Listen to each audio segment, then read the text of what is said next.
Então nós estamos no quarto episódio. Viva! Adorei. É o quarto de 485, mais ou menos. A gente vai falar hoje sobre coisas que eu deixei pendentes dos primeiros 2 episódios, principalmente do primeiro. Então é meio que vamos tentar limpar um pouquinho, amarrar as 2 pontas aí. Como alguns já sabem, eu sou Alexandre Funça, eu sou médico pediatra, homeopata e antroposófico, e eu sou um ser humano que olha para o mundo segundo um ponto de vista. E esse ponto de vista eu trago para discutir com todo mundo, e por isso que a gente criou esse podcast, videocast. É a conversa, os nossos pitacos. E se quiserem podem me chamar de Dr. Pitaco, tá tudo bem. Conversando com algumas pessoas a respeito principalmente do primeiro episódio, ficaram 2 coisas que eu não esclareci bem. Eu falei muito de tédio, eles têm tédio, tal. Só que aí eu sou uma pessoa que se importa muito com palavras, né? E o que as palavras podem significar. Ainda que a gente tenha uma riqueza muito grande no sentido que as palavras podem ter, as acepções, eu acho que a gente precisa primeiro distinguir aqui 2 aspectos e dentro de um desses aspectos, um subaspecto dele. Quando eu falei dessa situação de que o tédio é muito criativo, na verdade, a palavra melhor para usar é ócio. Ócio é diferente de tédio. Então eu vou pegar o WISE, o dicionário WISE, que a gente tem usado como, hoje em dia como a maior autoridade, vamos dizer assim, no nosso português já constituído. Dicionários, eles cristalizam num determinado momento algumas palavras e algumas acepções, sentidos das palavras que a gente usa. Eles estão sempre desatualizados em relação à nossa língua viva. O ócio, ele é definido como lazer, repouso, folga, aquietação. E aí também acaba entrando dentro dessa acepção uma coisa que a gente vai chamar diferente de ócio, mas a gente vai chamar de ociosidade, que acaba tendo um sentido um pouco piorado, um pouco pejorativo, que dá uma sensação de vagabundagem, que o cara não está fazendo nada, que é um desocupado. E não é isso. É importante que a gente discrimine isso. E a definição de ócio vem da própria origem da palavra, ócios em latim, que é exatamente isso. É lazer, é repouso. Repouso físico, a gente vai falar. Tá? Porque por mais que os gregos e latinos tenham sido muito inteligentes, eu acho que naquele momento a gente ainda não tinha tão forte percepção de repouso mental, no sentido de eu estou aqui e eu preciso parar um pouco, esvaziar a minha cabeça, tá? Porque tinha muito trabalho, né? Trabalho físico. E você era um cidadão da polis, você era parte de um grupo, você não era um indivíduo separado. Você sempre fazia parte do grupo. Você era da polis na Grécia, você era um patrício dentro de Roma, entendeu? E o tédio? O tédio, ele é muito mais por uma noção, e aí vou repetir o WISE, de enfado produzido por algo lento, prolixo ou temporalmente prolongado. Prolongado demais. Uma sensação de desgosto ou vazio sem causa objetiva clara. Tédium é uma palavra latina também, que vem de um verbo que é tedere, ou taedere, como quiserem. Ou taedere, que é estar cansado, ter desgosto. Então, vocês vão me perdoar, então na verdade o que a gente frisou aqui é que a gente saia da sensação do tédio, algo desgostoso, enfadonho, para uma coisa do ócio, uma parada, um repouso. Um repouso para olhar para frente, um repouso para olhar para o lado, um repouso para rever o caminho percorrido, né? E com isso, dar ensejo a algo melhor. Eu acho que nada melhor do que citar esse cara aqui, ó, que foi um grande sociólogo italiano e que escreveu esse livro chamado Ócio Criativo. É o Domenico Di Masi. E aí tem uma brincadeira muito interessante, porque domenica em italiano é domingo. É o domingo em que a gente descansa, né? A gente tem isso já instituído de que o domingo é o dia santo, né? Tirando para os adventistas e os judeus, que guardam o sábado, o Shabat, né? Mas o Shabat do judeu é o nosso domingo. Por que chama domingo? Porque é Domenicus, né? É o dia relacionado a Dominus, ao Senhor, Deus, vamos dizer assim, essa energia que muitos de nós chama de Deus. E nesse livro, o Domênico de Masi faz um negócio muito interessante, porque ele coloca que assim, a gente foi moldando a sociedade, esse livro é de 2000, se não me engano. A gente foi moldando a sociedade em relação ao trabalho e em relação a um culto ao trabalho.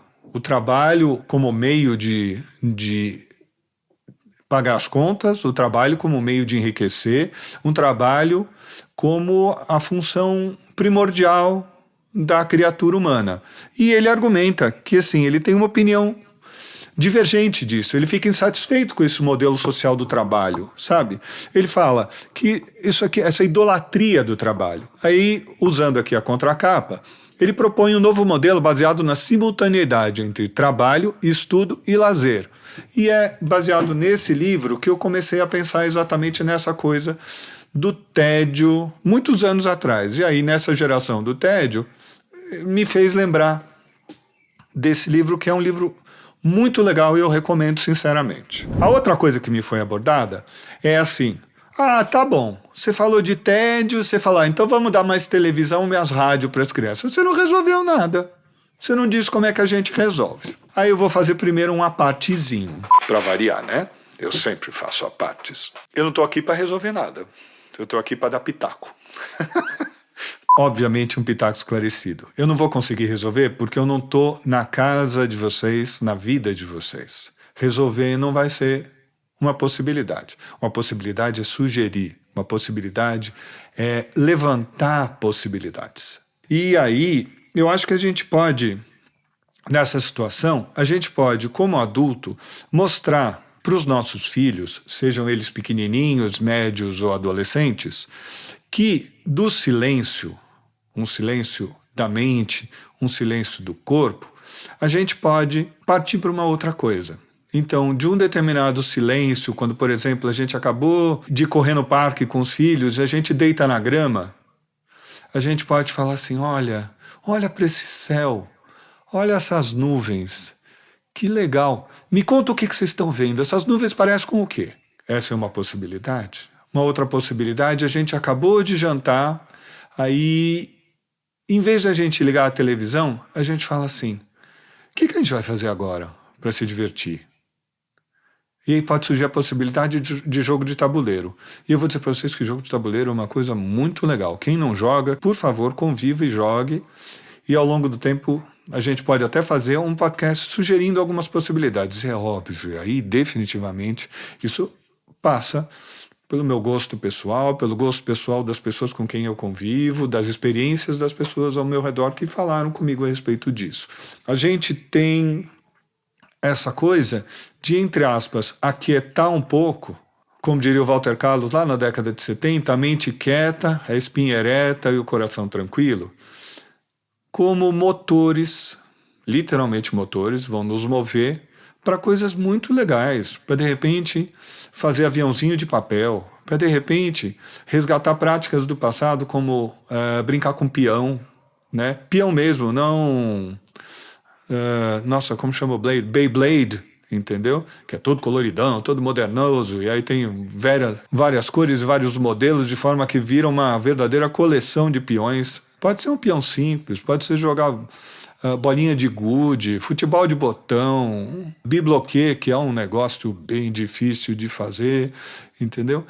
Coisas que a gente pode resgatar nas práticas anteriores. E isso, de alguma forma, dá, eu acho que para os nossos filhos também, indiretamente, uma possibilidade de olhar e falar assim, não, a gente não joga fora o passado. A gente revisita, revisa e aproveita aquilo que vale.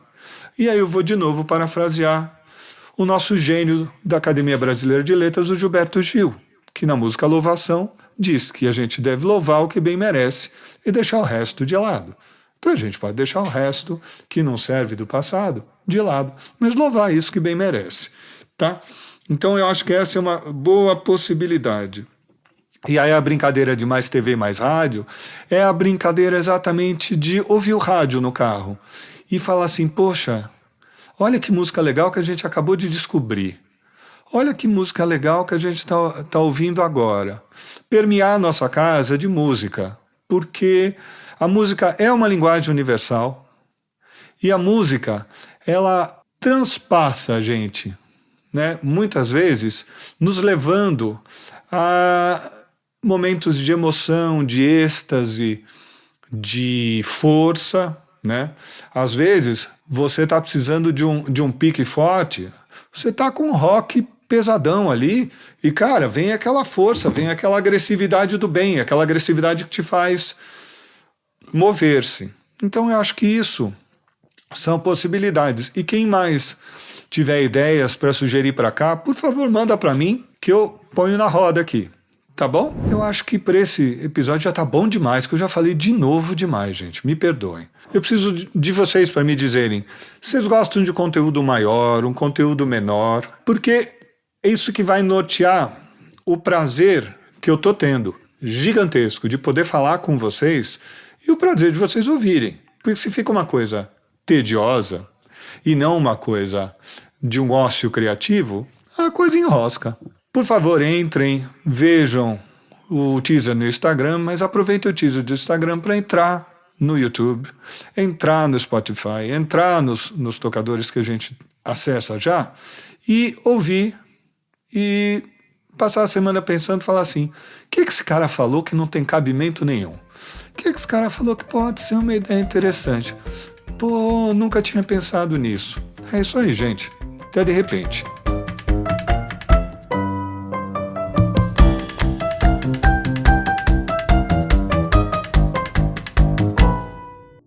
Este podcast foi editado por Felipe Mux.